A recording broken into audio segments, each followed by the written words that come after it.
Halo semuanya, pada kesempatan kali ini aku akan membahas nih terkait talasemia. Sebenarnya apa sih itu talasemia?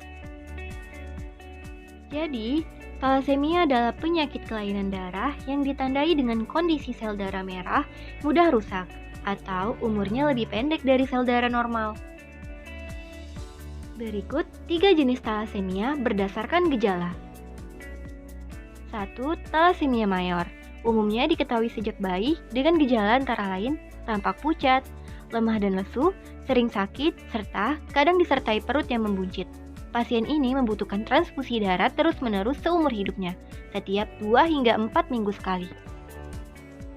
Kedua, ada talasemia minor, atau yang biasa kita kenal dengan pembawa sifat. Biasanya tidak bergejala, tampak normal, namun pada pemeriksaan darah dapat ditemukan kadar Hb yang sedikit di bawah normal. Terakhir, ada talasemia intermedia. Biasanya baru terdiagnosis pada anak yang lebih besar, dan biasanya tidak membutuhkan transfusi darah secara rutin. Lantas, apakah pasien talasemia dapat hidup secara normal? Untuk talasemia mayor, hidup seperti orang normal jika mendapatkan pengobatan optimal dengan transfusi darah rutin, konsumsi obat kelasi besi teratur, dan pemantauan ketat oleh dokter. Untuk pasien talasemia minor, hidup seperti orang normal, tidak mengalami perubahan penampilan fisik, dan tidak bergejala sama sekali. Lalu, untuk pasien talasemia intermedia, hidup seperti orang normal, beberapa kasus memerlukan pengobatan rutin untuk mencegah komplikasi lebih lanjut. Talasemia dapat dicegah, yaitu dengan cara menghindari pernikahan dengan sesama pembawa talasemia.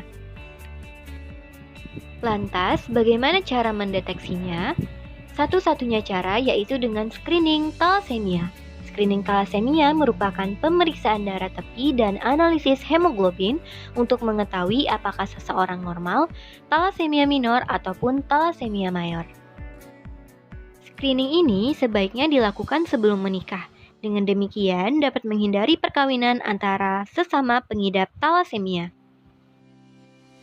Di mana kita dapat melakukan pemeriksaan screening talasemia?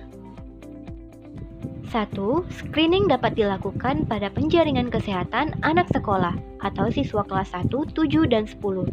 2. Yaitu ada pos pembinaan terpadu atau pos bindu PTM untuk penyakit tidak menular.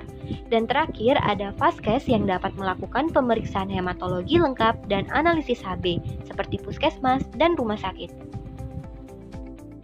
Lantas, apa sih manfaat melakukan pemeriksaan screening talasemia?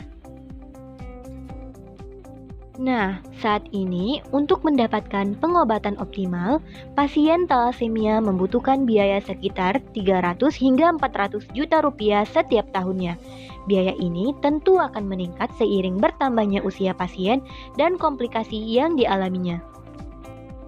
Untuk melakukan cangkok sumsum tulang di luar negeri menghabiskan lebih dari 2 miliar rupiah untuk setiap pasien. Biaya ini belum termasuk dari tahap psikologis yang dialami oleh pasien seumur hidupnya.